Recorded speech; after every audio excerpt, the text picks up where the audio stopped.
오늘 1절 말씀에 보면 사도는 각 사람 위에 있는 권세들에게 복종하라 라고 하면서 권세에 대해서 말씀을 하고 있습니다. 권세, 힘, 권능, 세력 이런 것들은 모두가 다 하나님으로부터 나오는 것이다. 이것이 사도가 말하는 기본적인 신학적인 내용입니다. 모든 권세는 하나님으로부터 나지 않음이 없다. 그리고 모든 권세는 다 하나님께서 정하신 바다. 이렇게 말씀을 하고 있습니다. 그리고 2절에서는 이런 권세를 거스르는 자는 하나님의 명을 거스름이니 거스르는 자들은 심판을 자취하리라 라고 말씀합니다. 참 이 권세,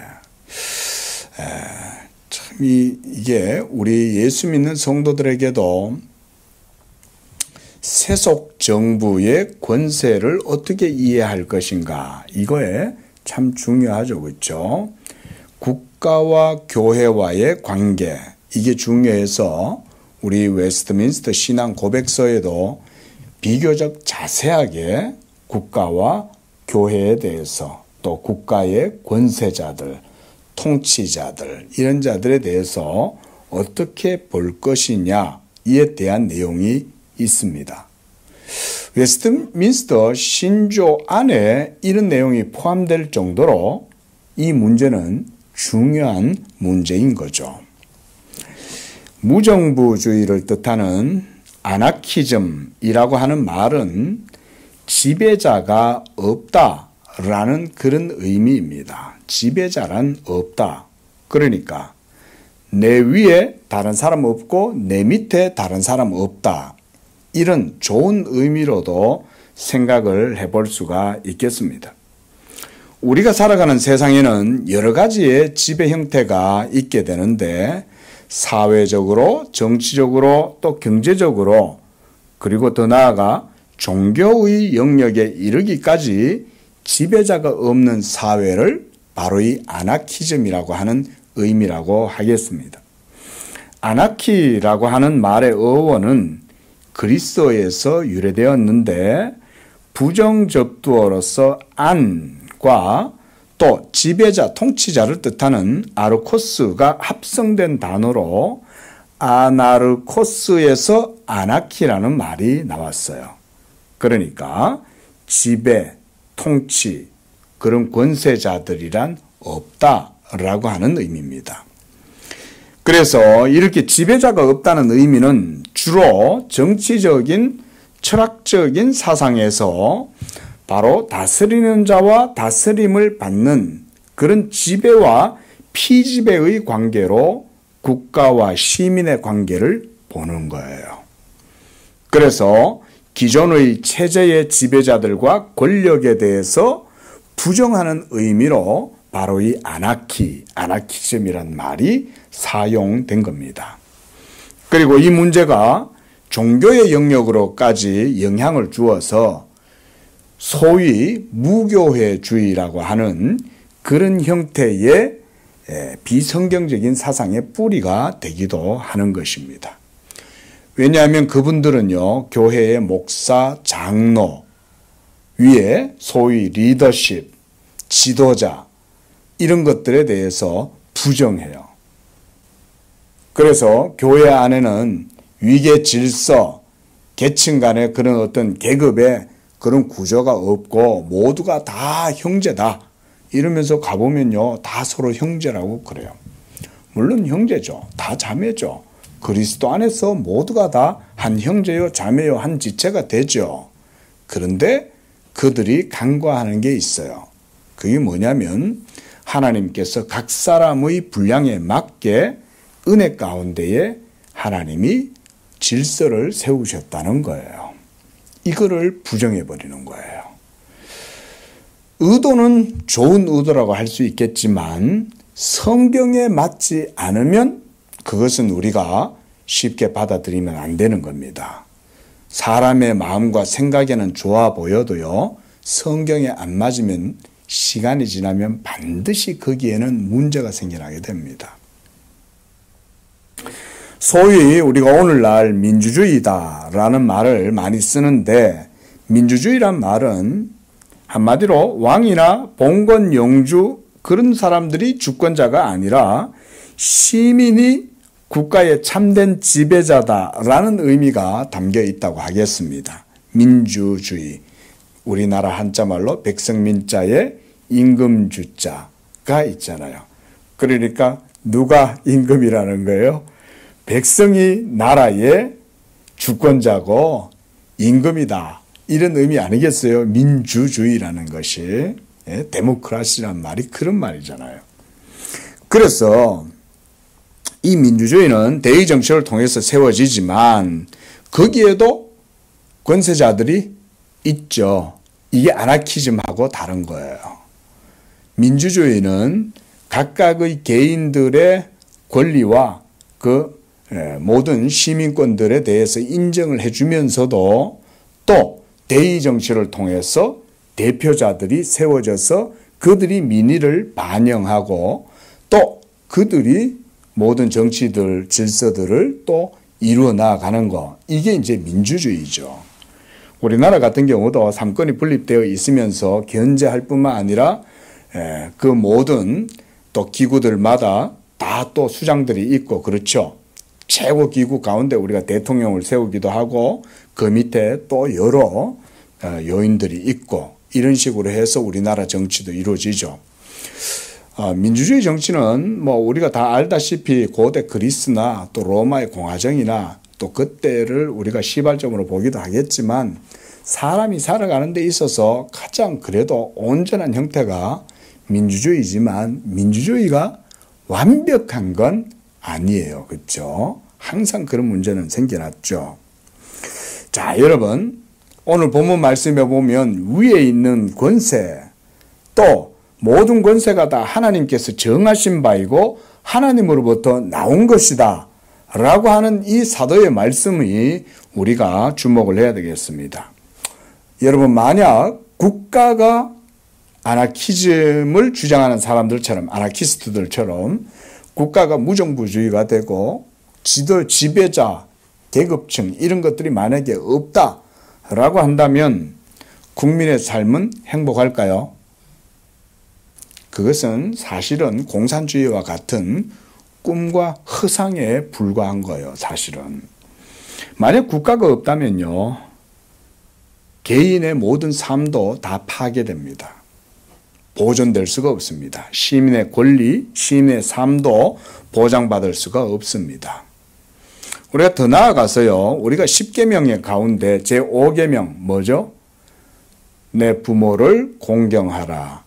자기를 낳아주신 혈육의 부모뿐만 아니라 제5계명은 우리는 개혁주의에서는 더 넓게 해석을 합니다.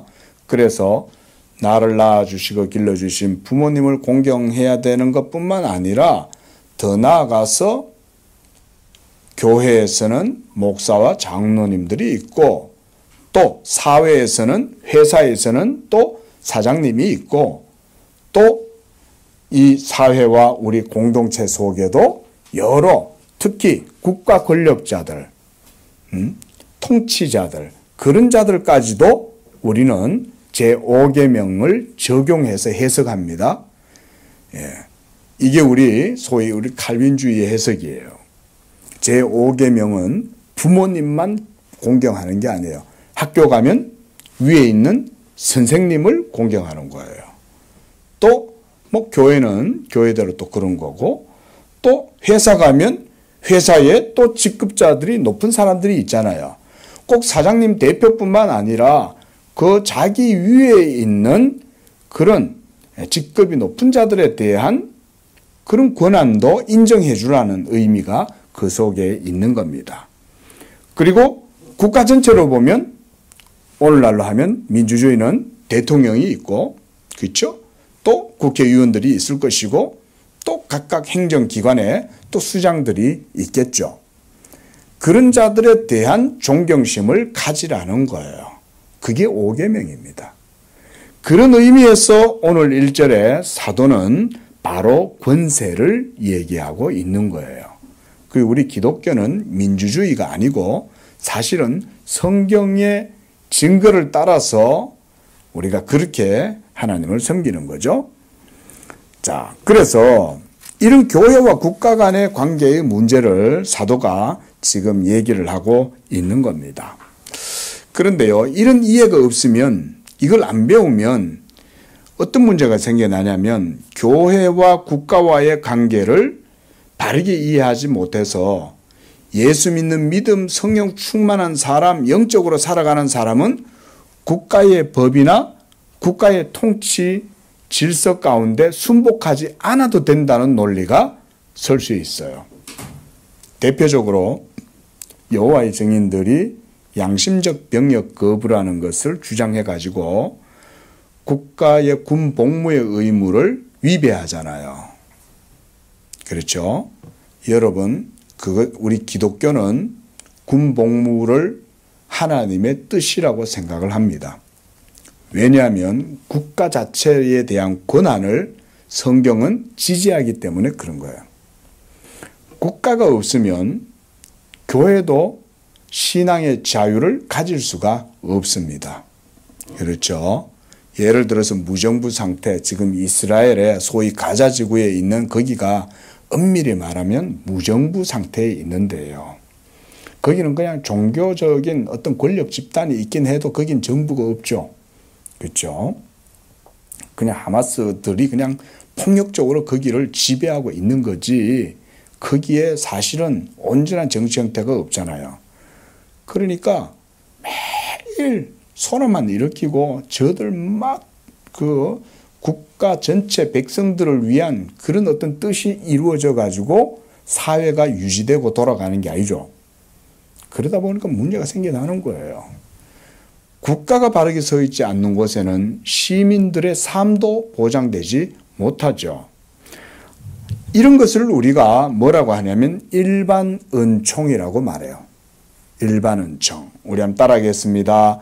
일반 은총. 일반 은총입니다. 이 일반 은총의 영역도 하나님의 주권적인 통치와 섭리 가운데 있다는 사실을 기억해야 됩니다. 우리가 예수 그리스도의 복음과 예수를 믿음으로 구원을 받지만 우리가 그리고 모두 다 속한 것이 하나님 나라에 속한 백성들이지만 육신을 가지고 이 세상 가운데에서 삶을 살아가기 때문에 이 세상의 일반 은총의 영역과 그런 은사들을 우리가 부정해서는 안 되는 것입니다. 그래서 국가의 반기를 들거나 국가의 권세를 거스르면 그것으로 인하여 반드시 그 문제는 누가 당하냐면 본인이 결국은 당하게 되는 거예요. 심지어 권세자가 우리 마음에 안 들어요. 우리가 옛날 로마 시대 때 네로다 이러면 그 당시 얼마나 기독교인들을 많이 박해를 했습니까? 그렇죠? 로마에 불을 지르고 미친 듯이 광기를 부리면서 예수 믿는 사람들한테 다 뒤집어 씌우고 예수 믿는 사람들을 거의 사륙하듯이 다 잡아 죽이고 그랬잖아요. 그러함에도 불구하고 국가의 권세자들에게 순복해라 라는 것이 성경의 가르침이었어요.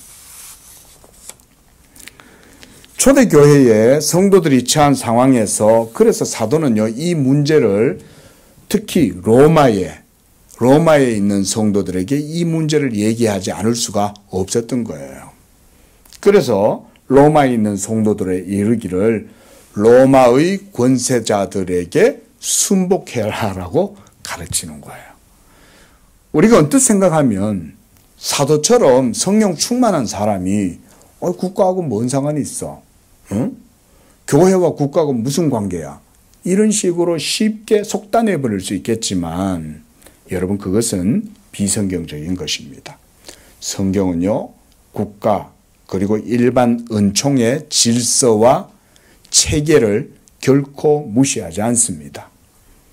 그런 것들이 온전하게 서야 모든 성도들의 일상적 삶도 가능해질 뿐만 아니라 또 한 주일 열심히 일해서 주일날 되면 모여서 또 예배하고 안식하고 하나님을 예배할 수 있는 영적 삶도 가능해지는 것입니다. 그렇죠? 예? 이 두 가지는 항상 같이 있어야 돼요.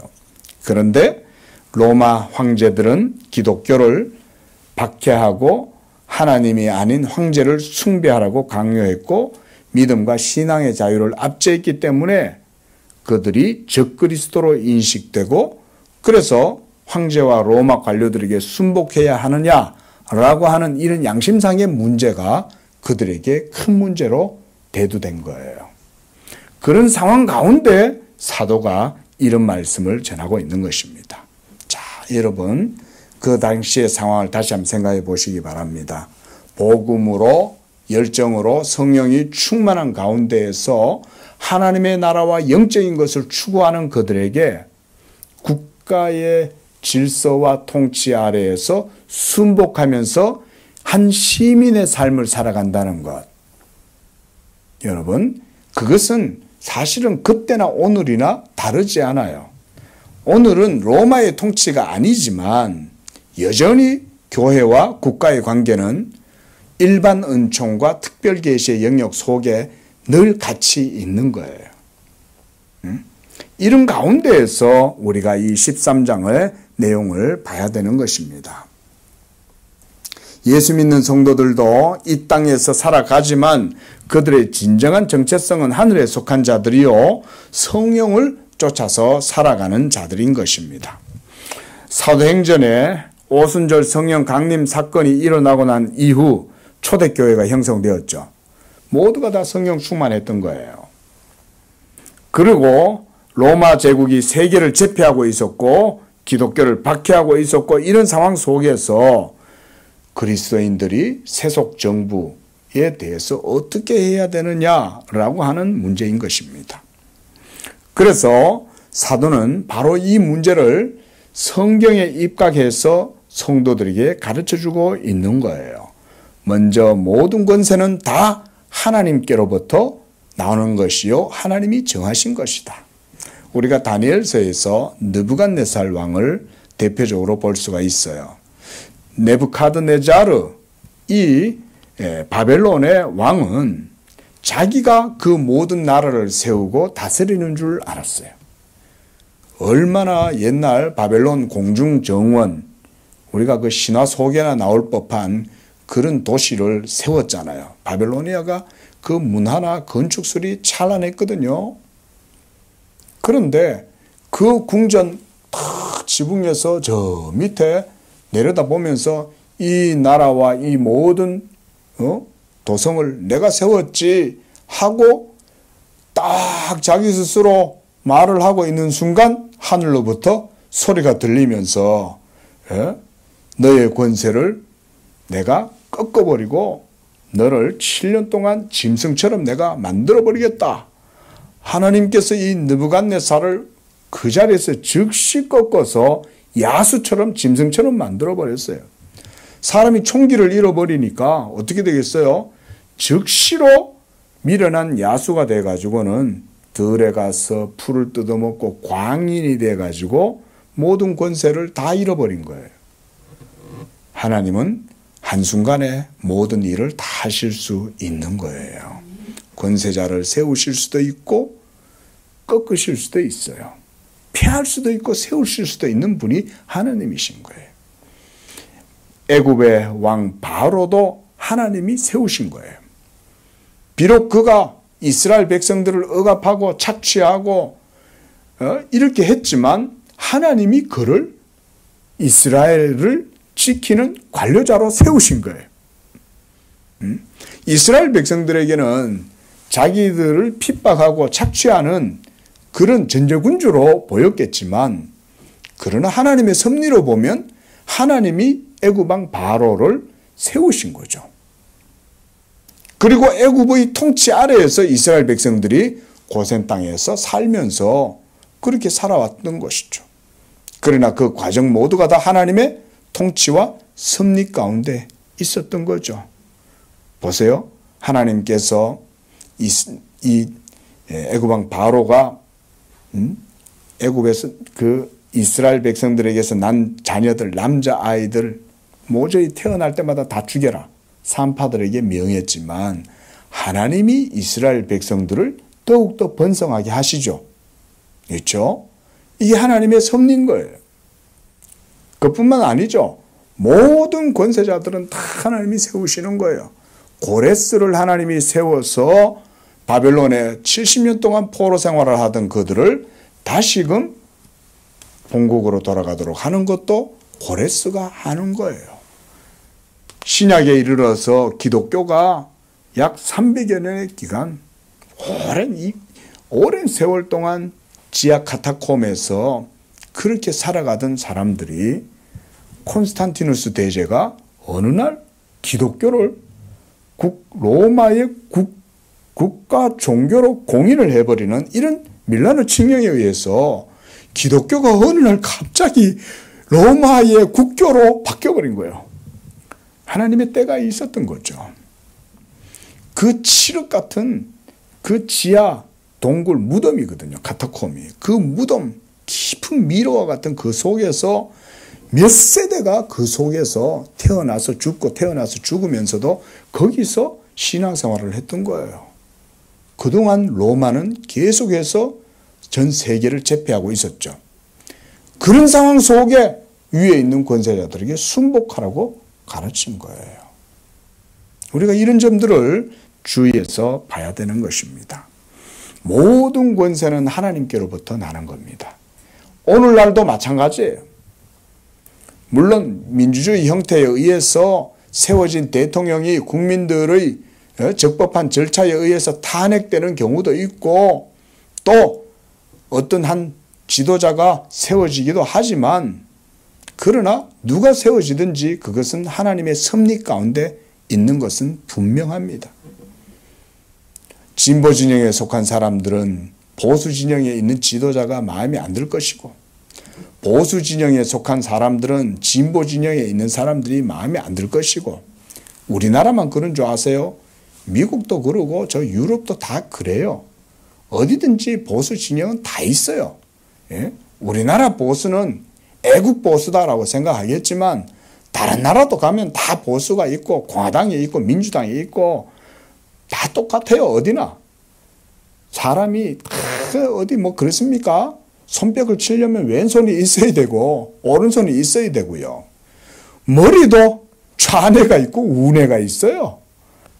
눈도 한쪽만 있지 않죠. 양쪽 다 보라고 하나님 만들어 놓으신 거예요. 두 눈을 만들어 놓은 거예요. 귀도 두 귀를 둔 거예요. 입은 두 입이 아니에요. 한 입이에요. 예? 한 팔만 있는 게 아니에요. 양팔이 같이 있는 거예요. 이쪽 저쪽 같이 붙잡고 가야 우리는 살아갈 수가 있는 거예요. 하나님께서 이런 일반 은총 속에서 성도들의 신앙을 지키시는 겁니다. 그래서 3절에서 7절까지 계속해서 권세자들을 어떻게 볼 것인가 하는 문제를 얘기합니다. 그러나 제가 이제 이 정도로 얘기하고요. 더 깊이 있게 얘기하지는 않겠습니다. 나중에 기회가 된다면 교회와 국가와 그리고 그 속에서 영적인 성도로서 시민의 삶을 어떻게 살아갈 거냐라는 문제는 우리가 나중에 또 기회가 있을 때 구체적으로 좀 더 봤으면 좋겠어요. 3절에 다스리는 자들, 그들이 하나님이 세우신 자들이죠. 4절 보세요. 그들이 바로 어떤 사람들입니까? 그는 하나님의 사역자다. 하나님의 사역자다. 여러분, 목사만 하나님의 사역자가 아니에요. 가정의 가장도 하나님의 사역자입니다. 가정의 가장도 일반 은총의 영역으로 보면 또 여러분들의 직장에 있는 대표도 하나님의 사역자입니다. 그렇게 보면 또 학교의 선생님들도 하나님의 사역자입니다. 또 우리나라의 뭐 짧게는 동네에 있는 면에 있는 동사무소에 있는 동장님도 하나님의 사역자인 거예요. 대통령도 하나님의 사역자요. 국무총리도 하나님의 사역자요. 국회의원들도 하나님의 사역자들인 거예요. 예. 여러분 이것을 항상 기억하세요. 여러분 백성의 지도자가 미련하고 악한 지도자가 세워지잖아요. 그러면 예수 믿는 성도들은요 기도해야 됩니다. 그게 뭐 때문에 그런지 아세요? 하나님의 심판의 징조인 거예요. 네로같이 미친 황제가 지도자가 되면 로마 전체가 불이 나죠. 하나님이 정신머리 없는 지도자를 세웠을 때는 여러분 백성들이 정신머리가 없다 이 말인 거예요. 그러니까 그런 사람이 대통령이 된 거지. 대통령을 욕할 게 아니라 두려워해야 되는 거예요. 하나님이 저 사람에게 몽둥이를 맡겨놨구나. 저 정신없는 사람이 몽둥이를 잘못 휘두르면 나 한 대 맞겠네. 이 생각해야 되지 않겠어요? 저런 사람이 어떻게 대통령 영부인이냐. 국민들 자신들을 보라는 거예요. 너들이 지금까지 대통령 영부인들한테 뭐라고 했는지 한번 봐봐라. 그러니 내가 이런 걸 세운다. 여러분 이런 걸 봐야 되는 거예요. 권세는 하나님께로부터 나지 않을 이유 없어요. 그리고 우리는 그거 보면서 또 욕하죠. 저런 게 이러면서 하잖아요. 근데 사실은 이 시대를 하나님이 그렇게 정죄하고 심판하는 거예요. 그들을 거울로 삼는 거예요. 이게 너들의 모양이다. 나는 안 찍었는데요. 아니요. 다 죄책을 갖고 있는 거예요. 나는 진보인데요. 나는 보수인데요. 아니요. 어차피 다 서로 공생관계에 있어요. 서로 사랑하지 못한 죄, 서로 섬기지 못한 죄, 서로 함께하지 못한 죄, 그 죄책은 다 같이 짊어지고 있는 거 아닙니까?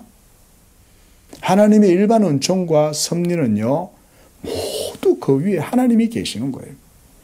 그 하나님의 뜻에 순복하지 않음으로 인하여 모든 개별 시민들이 각자 자기 죄책을 다 담당하는 거예요. 그 시대가. 그래서 하나님이 이 4절 하반절에 보면 진노하심에 따라 보응한다 그랬어요. 하나님이 이 세대를 향하여 진노하실 때는 그런 아주 그냥 무식하고 앞뒤에도 통하지 않는 그런 사람한테 하나님이 방망이를 맡겨주는 거예요. 너 무식하니까 네 잘하는 거 있잖아. 욕하면서 막 휘두르는 거. 그거 막 까불면 큰일 나는 거예요. 그런 사람한테는. 이런 사람은 막 이렇게 곱상곱상하게 막 따지고 자시고 부드러운 말 안 해. 막 전화를 하면서 막 욕도 막 엄청 해대는 거지 뭐. 얼마나 무식해요. 여러분 그런 사람들 겁을 내야 되지 않겠어요? 근데 왜 그런 사람을 하나님이 지도자로 세웠겠냐는 거예요. 하나님한테 다 그런 식으로 하는 거예요. 하나님 말도 안 듣고 모두 다 악하게 욕심 많게 전부 다 욕심만 부리고 이러고 사니까 그런 사람이 지도자가 되는 거예요. 그래서 우리는요 먼저는 하나님을 두려워해야 돼요. 그리고 하나님이 그에게 비록 어떤 사람들에게는 마음에 안 드는 지도자일지라도 하나님이 그를 세웠다라고 생각하고 두려워해야 돼요. 하나님을 두려워하기 때문에 그의 권세와 리더십을 인정할 수밖에 없는 거예요. 하나님이 주권을 인정하니까. 그거 까불면 안 돼요. 그러니까 적당하게 절차대로 만약에 시위를 한다 하더라도 법적으로 시위하고 1인 시위를 하든 단체 전체가 다 쟁의를 하든 간에 법적으로 하고 질서 가운데 하고 그런 것도 그렇게 하란 말이죠. 넘어서면 안 돼요. 그래서 5절 말씀 보세요. 그러므로 복종하지 아니할 수 없으니 그랬어요. 복종해야 돼요. 그게 하나님이 그를 세우셨으니까. 또 조세, 세금 바치는 것도 마찬가지인 거죠. 내 마음에 안 든다고 그럼 내가 세금 안 낼 거예요? 그게 아니죠. 하나님이 저런 지도자라도 세우시고 난 다음에 그를 통하여 그래도 하나님의 섭리를 이루어 가시는 거예요. 저 사람이 아니면 하나님의 선한 뜻이 이루어지지 않는 거예요. 이걸 기억하셔야 돼요. 우리 생각에는 저 사람보다 다른 사람이 대통령이 됐으면 훨씬 잘할 것 같다? 아니요. 하나님의 뜻이 그게 아니면 그게 더 나빠요. 나중에는. 그걸 아셔야 돼요.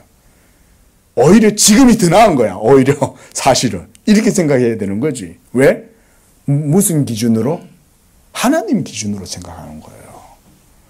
만약에 내가 지지하는 사람이 안 됐다 해도 내가 지지하는 사람이 됐을 때는 만약 하나님의 섭리가 거기에 없다 그러면 그게 더 나빠요. 그렇게 생각하셔야 돼요. 그래서 7절에 보세요. 마지막에 세금 바치는 것도 하나님을 생각하면서 세금을 바치라는 거예요. 그래서 두려워할 자를 두려워하고 존경할 자를 존경하라 라고 말씀하는 것입니다. 우리 성도님들도 세상 속에 살아가지만 여러분들이 성령에 속하고 하늘에 속한 자들이지만 믿음으로 살아갈지라도 일반 은총 영역에서 하나님의 주권과 통치와 섭리를 믿고 순종하실 수 있기를 바랍니다. 다음 8절에서는 사도가 사랑의 빚 외에는 아무에게도 빚을 지지 말라라고 하면서 복음의 충만한 삶을 이렇게 말하고 있습니다. 사랑의 빚, 이것은 서로 연약함 가운데 있는 관계 속에서 상대방을 이렇게 바라보라는 말이에요. 상대방을 바라보면 다 나보다 부족해 보이죠. 그렇죠? 그래서 나보다 남을 낮게 여겨라 라고 그러잖아요. 우리는 다 자기 중심적이고 자기가 모든 것의 중심이잖아요. 그런데 상대방을 바라볼 때 내가 저 사람한테 사랑의 빚을 졌다라고 생각을 하라는 거예요. 사랑의 빚이란 말은 내가 저 사람에게 사랑을 행할 의무가 나에게 있다 이 말이잖아요. 그렇죠? 내가 사랑할 의무가 나에게 있다는 거예요. 저 사람한테. 하지만 사실상 그 사람이 나한테 무슨 요구를 할 수 있는 권리를 갖고 있는 건 아니죠. 그러니까 뭐 때문에 내가 저를 사랑해야 할 그런 의무를 가졌냐. 하나님 때문에 그런 거예요. 하나님이 연약한 저 사람을 나로 하여금 사랑할 수 있도록 하기 위해서 먼저 자신을 십자가에서 드려 우리로 하여금 용서를 받게 했기 때문에 그 하나님의 사랑 때문에 내가 죄사함을 받았으므로 이제 나도 저 사람을 사랑할 의무를 갖게 되는 겁니다. 이게 사랑의 빚입니다. 이거 이외에는 다른 어떤 것도 빚지지 말라는 거예요. 그래서 그 바로 다음에 보면 사랑하는 자는 율법을 다 이루었느니라. 이게 바로 하나님의 뜻이죠. 율법 전체가 다 하나님의 뜻이잖아요. 그 핵심적인 정신이 바로 사랑이란 말이죠. 하나님은 사랑이시라 라고 했을 때 그 사랑이 율법 가운데 핵심인 거예요. 그래서 내가 누구를 사랑하고 그리고 사랑의 빛 외에 아무것도 지지 않고 살아가는 그 사람은 율법을 다 이룬 사람과 같다. 그 말인 거예요. 율법을 다 이룬다는 것은 바로 그런 의미인 거죠. 그 사랑의 핵심이 그의 삶 속에서 드러난다. 이런 의미가 되는 거죠. 그래서 9절을 보십시오. 그걸 설명해 주고 있어요. 간음하지 말라, 7계명, 살인하지 말라, 도둑질하지 말라, 탐내지 말라 라고 하는 것 계명 외에 다른 계명이 있을지라도 이 모든 계명은 다 어느 것에 핵심이 되어져 있다? 네 이웃을 네 자신과 같이 사랑하라 하신 그 말씀 안에 이 모든 것들이 다 들어있다 이 말인 거예요. 이게 사도의 율법 해석이에요. 7절, 9절이. 그러므로 10절에서 하반절에 사랑은 율법의 완성이다. 이게 8절에 사랑하는 자는 율법을 다 이루었다라는 말과 9절에 그 말씀 가운데 다 들었다라는 말과 같은 말이에요. 사랑은 율법의 완성이다. 자, 바로 이런 의미에서 사도가 지금 로마에 있는 성도들에게 사랑하라 라고 말하고 있습니다.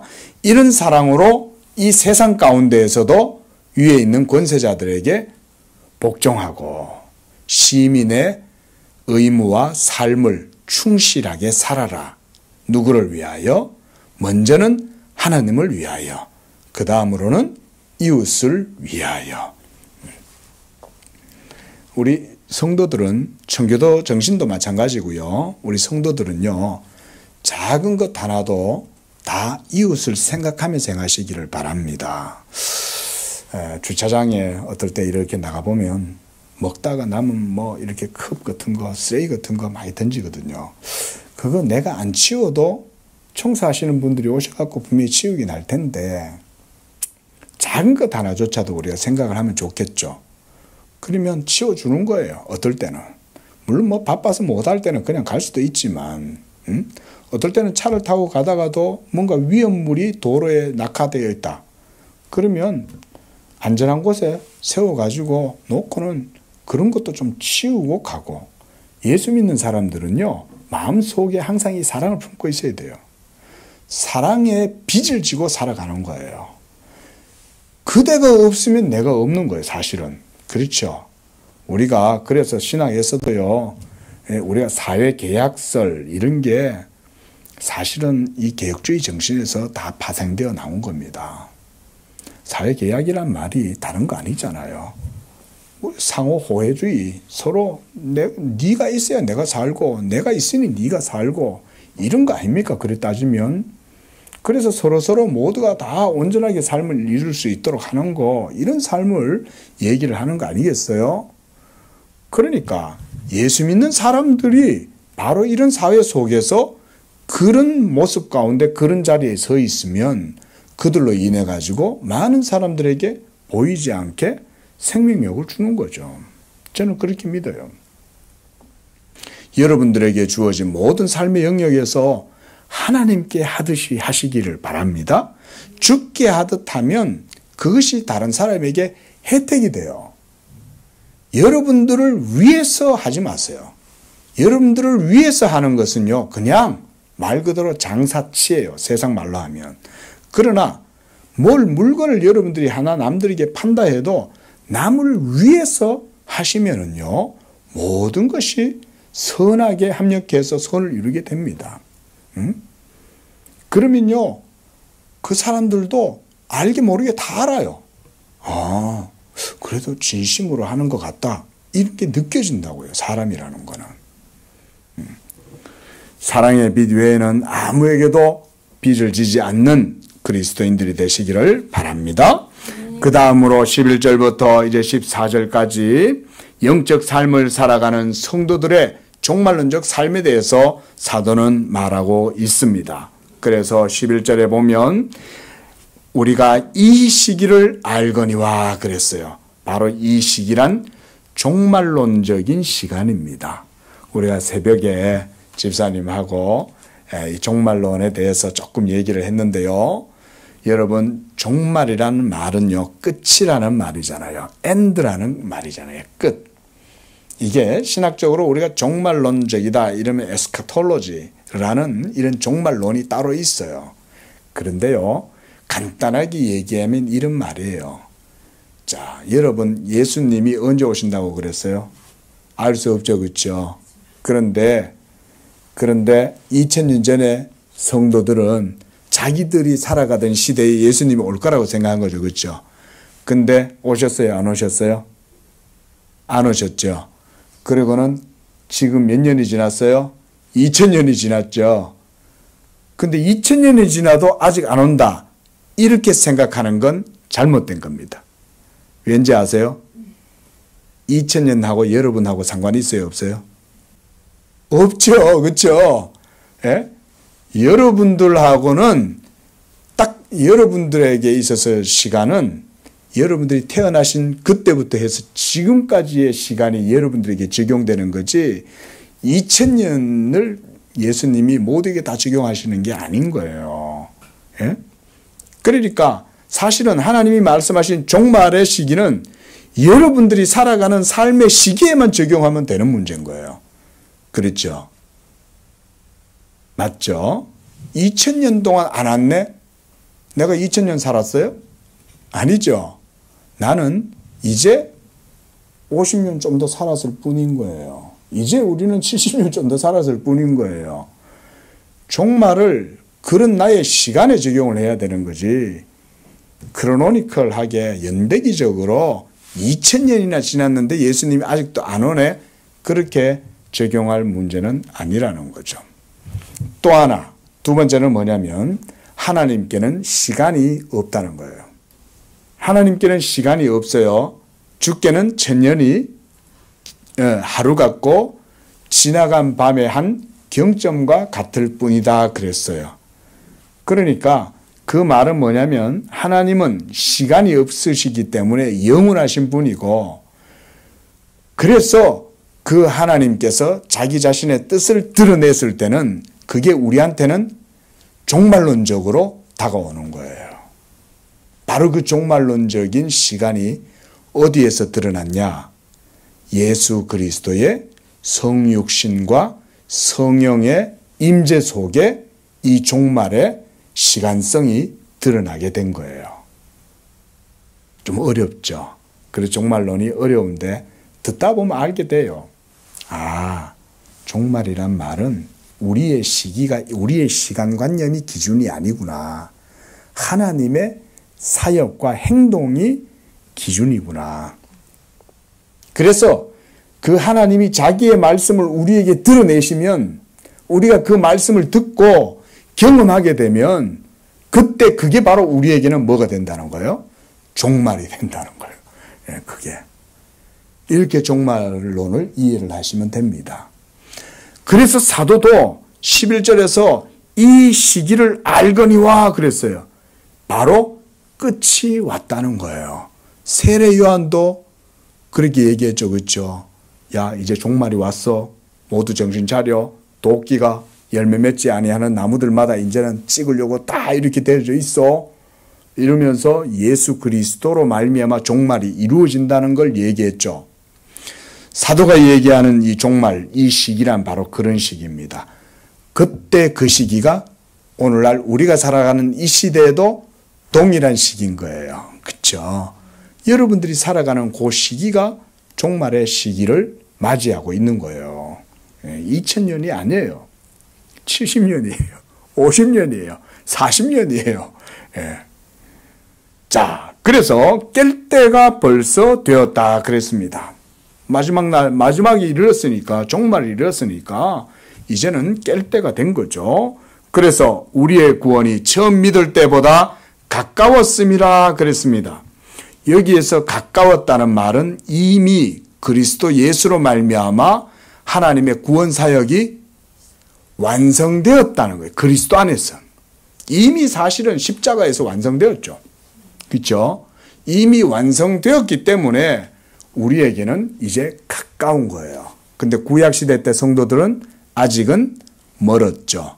구약시대 때 성도들은 아직 이루어지지 않았으니까 하나님의 구원을 대망하고 메시아를 고대하고 있었던 거죠. 하지만 예수 그리스도께서 사역을 다 행하시고 이루신 다음에 신약의 예수 믿는 성도들에게는 이제 이 구원이 가까운 거예요. 왜냐하면 그리스도가 다 이루었기 때문에. 그러므로 12절에 밤이 깊고 낮이 가까웠으니, 이 종말론적인 표현을 이렇게 하고 있는 겁니다. 그리고 우리가 어두움의 일을 벗고 빛의 갑옷을 입자. 왜? 하나님이 만물을 새롭게 하시고 모든 죄와 사망의 권세까지도 싹 다 제거하실 때가 되었으므로 이제 우리가 빛의 갑옷을 입자라고 말씀하는 것입니다.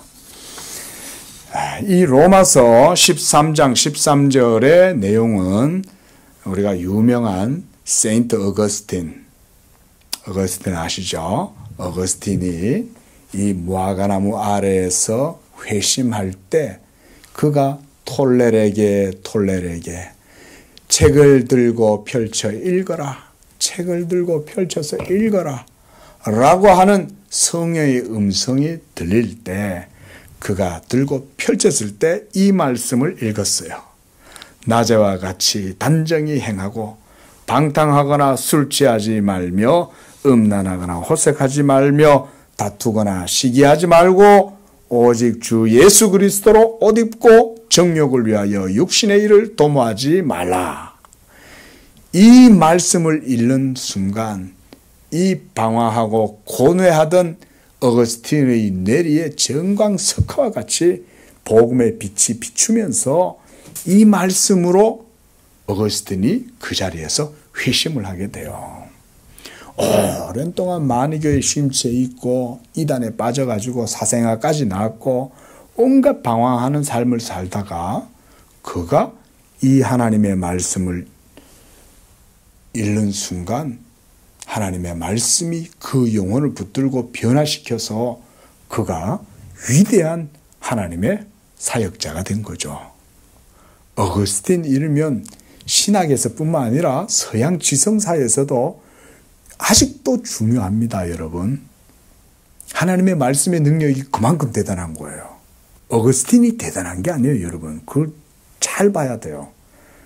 어거스틴의 인격과 삶의 우리에게 남겨준 여운이 지금까지도 임팩트가 있잖아요. 그건 어거스틴이 대단한 게 아니라 어거스틴에게 임하신 하나님의 말씀이 대단한 거죠. 바로 어거스틴이 그 말씀에 변화가 되어서 위대한 삼일체론과 하나님의 도성이라는 책도 쓰고요. 고백록, 참회록이라는 책도 쓰고요. 그가 남겨놓은 작품들이 서구 지성사에 엄청난 영향력을 미친 거예요. 아직도 그것은 연구 대상이에요. 그만큼 하나님의 말씀이 대단하다는 걸 보여주는 거예요. 근데 그게 어거스틴이라고 하는 비천한 한 영혼에게 은총이 임하자 그 사람이 위대한 사람이 된 거 아니겠어요? 우리 양재교회 성도들도 하나님 말씀으로 위대한 성도들 되시기를 축원드립니다. 예? 위대한 하나님의 말씀이 위대한 거예요. 어거스틴이 위대한 게 아니에요. 그 말씀에 변화된 영혼이 서구 지성사 전체 큰 영향을 미치는 거죠. 사도 바울 이후에 우리가 정통성의 계보를 그 다음 어거스틴으로 생각하는 거예요. 물론 다른 수많은 정통 교부들이 있긴 했지만 어거스틴에 이르러서 완성도가 높아진 거예요. 그 다음 우리가 존 칼빈이라고 말을 합니다. 존 칼빈 이외에 뭐 낙스나 쯔빙글이나 뭐 루터나 여러 개혁파 신학자들이 있었죠. 그럼에도 불구하고 우리가 또 칼빈이라고 말하죠.